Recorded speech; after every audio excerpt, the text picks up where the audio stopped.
So the first plague was the plague of blood, and I'm going to read Exodus chapter 7, verse 14 to 24. Then the Lord said to Moses, Pharaoh's heart is unyielding, he refuses to let the people go. Go to Pharaoh in the morning as he goes out to the water. Wait on the bank of the Nile to meet him, and take in your hand the staff that was changed into a snake. Then say to him, the Lord God, the God of the Hebrews, has sent me to you. Let my people go so that they may worship me in the desert. But until now you have not listened. This is what the Lord says. By this you will know that I am the Lord. With the staff that is in my hand I will strike the water of the Nile, and it will be changed into blood. The fish in the Nile will die, and the river will stink. The Egyptians will not be able to drink its water. The Lord said to Moses, Tell Aaron, take your staff and stretch out your hand over the waters of Egypt, over the streams and canals, over the ponds and all the reservoirs, and they will turn to blood. Blood will be everywhere, in Egypt, even in the wooden buckets and stone jars. Amen. Amen. The fish will die. There is the fish. This is the fish. Okay? The fish. The fish here. Well done. So this is what happened in Egypt.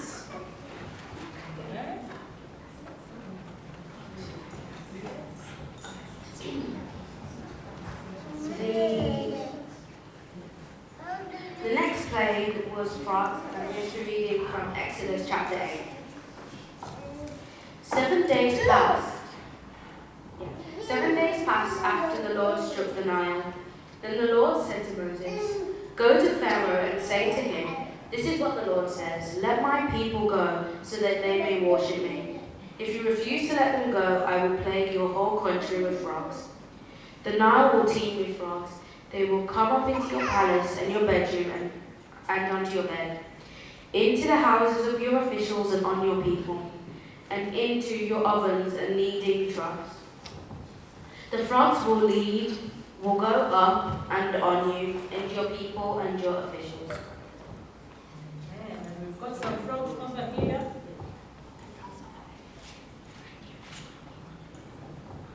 We've got the frogs. What are these children? The frogs. Where were they? All over Egypt. Say all over Egypt. Even in the houses, the frogs were there. All over Egypt. Yes. Good job. The next plague was lice, and I'm going to be reading again from Exodus chapter 8. Then the Lord said to Moses, Tell Aaron, stretch out your staff and strike the dust of the ground, and throughout the land of Egypt the dust will become gnats. They did this, and when Aaron stretched out his hand with the staff and struck the dust of the ground, gnats came upon men and animals. All the dust throughout the land of Egypt became gnats. But when the magicians tried to produce gnats by their secret arts, they could not, and the gnats were on men and animals. The magician said to Pharaoh, This is the finger of God. But Pharaoh's heart was hard, and he would not listen, just as the Lord had said. This is what happened in Egypt. We've got lice here. All over Egypt. Where was the lice? All over Egypt. Amen. All over Egypt. Yes. Wow. Good job. We've got lice here. Okay. The next plague was wild animals.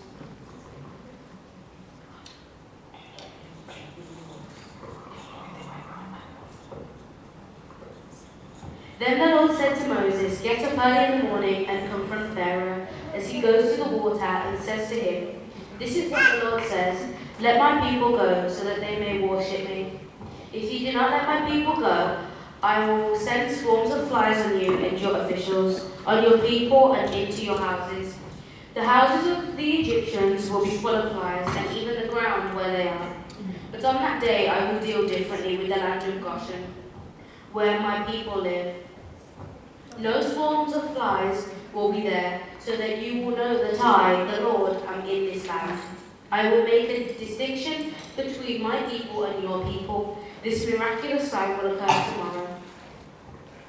And the Lord did this. Dense swarms of flies poured into Pharaoh's palace and into the house of his officials, and throughout Egypt the land was ruined by the flies.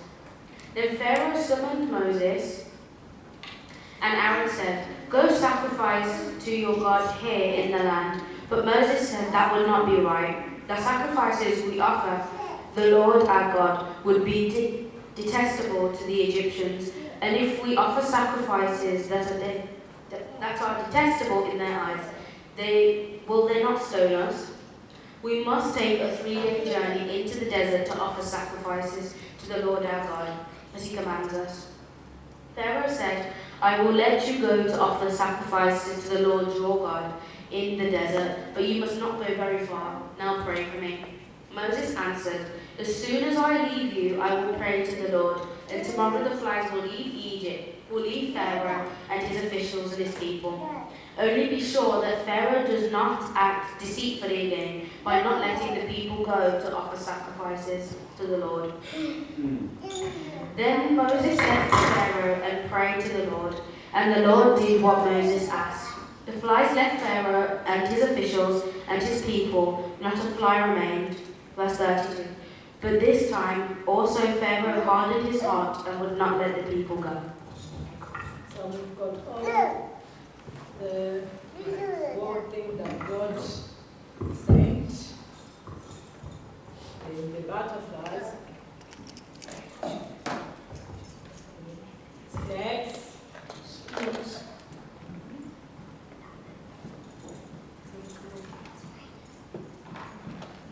Alligator. Worms. Remember alligator? Spiders. Bears. Butterflies.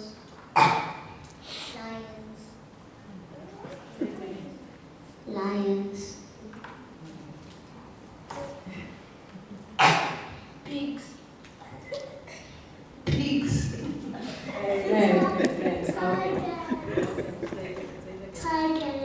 Wow. There are loads. The next plague is pestilence.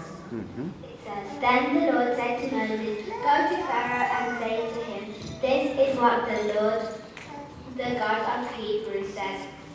Let my people go so that they may worship me. If you refuse to let them go and continue to hold them back, the hand of the Lord will bring a terrible plague on your livestock in the fields, on your horses and donkeys and camels, and your cattle and sheep and goats. But the Lord will make a distinction between the livestock of Israel and that of Egypt, so that no animal belonging to the Israelites will die. The Lord set a time and said, Tomorrow the Lord will do this in the land. And the next day the Lord did it. All the livestock of Egyptians died, but not one animal belonging to the Israelites died. Pharaoh sent men to investigate and found that not even one of the animals of the Israelites had died. Yet his heart was unyielding, and he would not let the people go. Amen.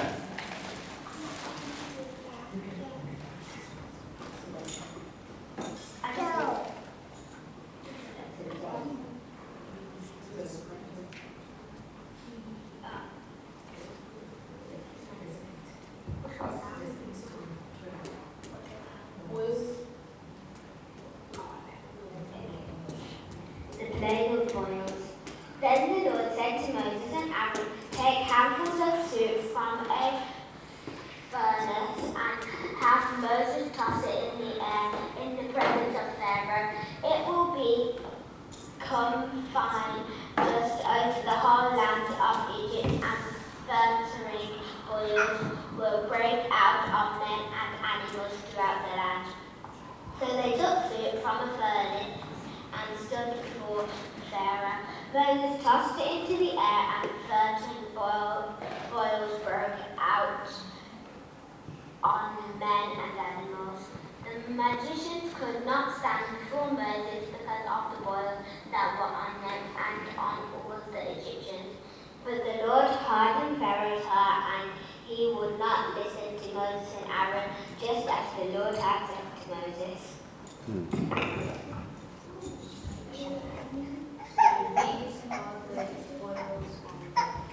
Oh, wow. These are the boys that were On the people. Wow. So they went from, so no one in the land of Goshen got these except for the people in Egypt. Wow. Amen. Amen. That's what happened. Mm. Amen.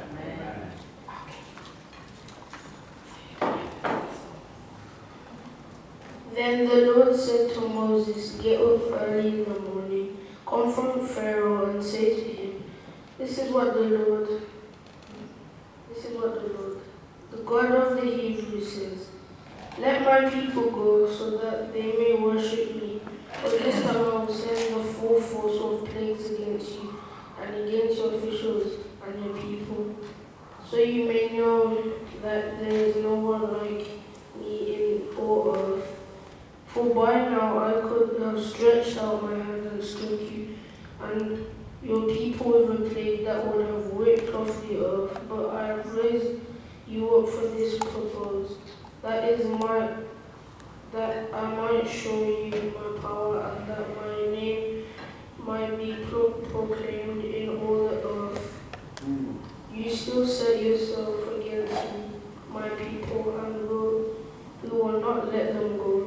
Therefore, at this time tomorrow, I will send the worst household that has ever fallen on Egypt, from the day it was founded till now. Give an order now to bring your livestock and everything you have in the field to place on the shelter, because the hell will fall on every man and animal that has not been brought in and is still out on the field, and they will die. Those officials of Pharaoh who feared the word of the Lord hurried to bring the slaves and their livestock inside. But those who ignored the word of the Lord, their slaves and livestock, in the field. Then the Lord said to Moses, Stretch out your hand towards the sky, so the hail will fall all over Egypt on men and animals, on everything growing in the fields of Egypt. When Moses stretched out his staff towards the sky, the Lord sent the thunder and hail, and lightning flashed down to the ground. So the Lord rained hail, and on the land of Egypt hail fell, and lightning flashed back forth. It was the worst storm in all the land of Egypt since it had become a nation. Throughout Egypt, hail struck everything in the fields, both men and animals. It beat down everything growing in the fields and stripped every tree. The only place it did not hail was the land of Goshen, where the Israelites were. Then the Pharaoh summoned Moses and Aaron. This time I have sinned, he said to them. The Lord is right, and I and my people are in the wrong. Enough thunder and hail, I will let you go. You don't have to stay any longer. Moses replied, When I have gone out of the sea, I will spread out my hands in prayer to the Lord. The thunder will stop, and there will be no more hail, so you may know that earth is the Lord's.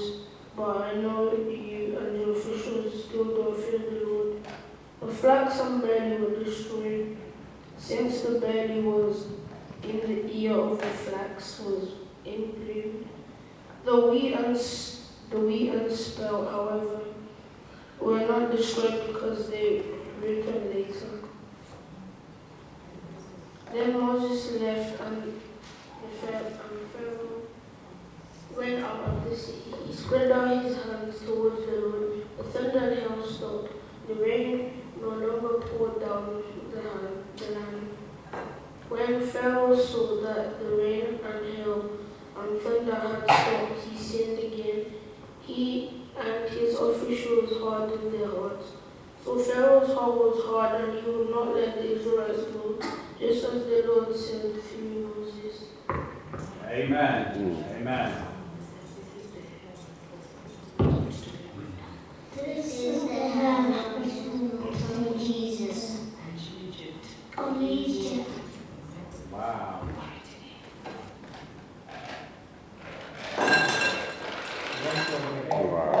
Wow.